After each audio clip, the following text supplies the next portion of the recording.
Magandang umaga, ako si Empress Kerbin L. Lampera from BFMM02 at itong aking kasagutan para sa Module 9 Drop Talks. Para sa unang tanong, bilang isang moral relativist, ang kanyang kasagutan ay tama.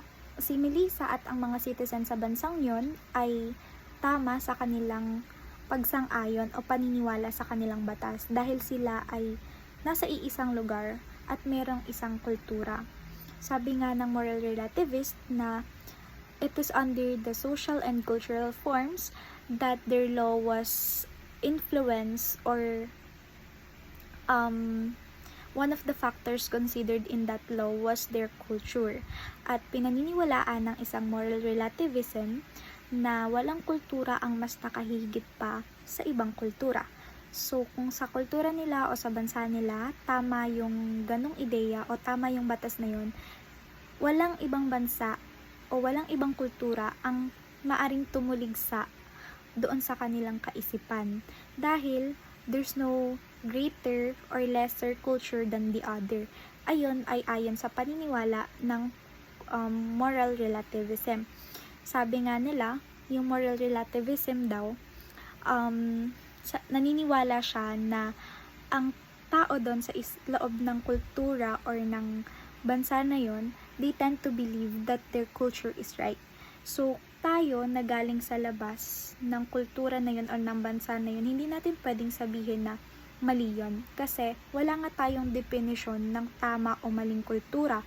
Walang kultura or bansa na mas nakakataas pa sa isa.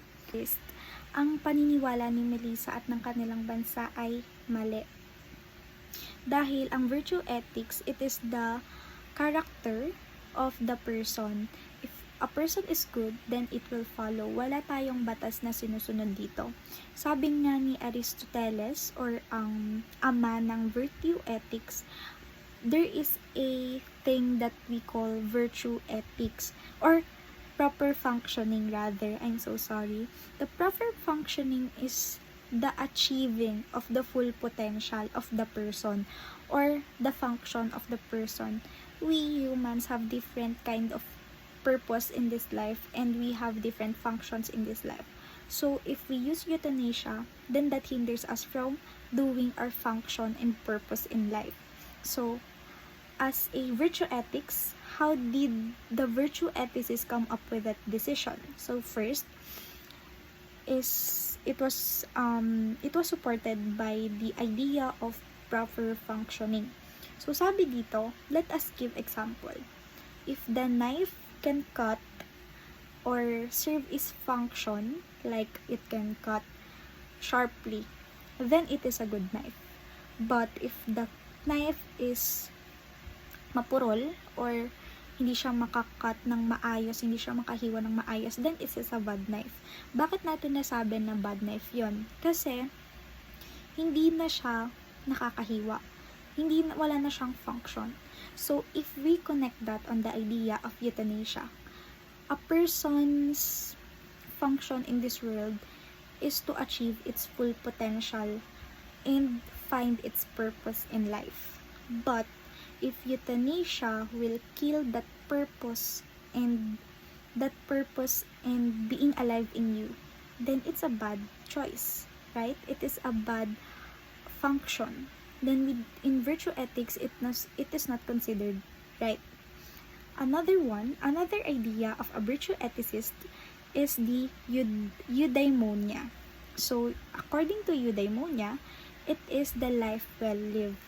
Human flourishing, striving to live and achieving happiness despite all of the struggles, or achieving something really difficult rather than others deciding it for you.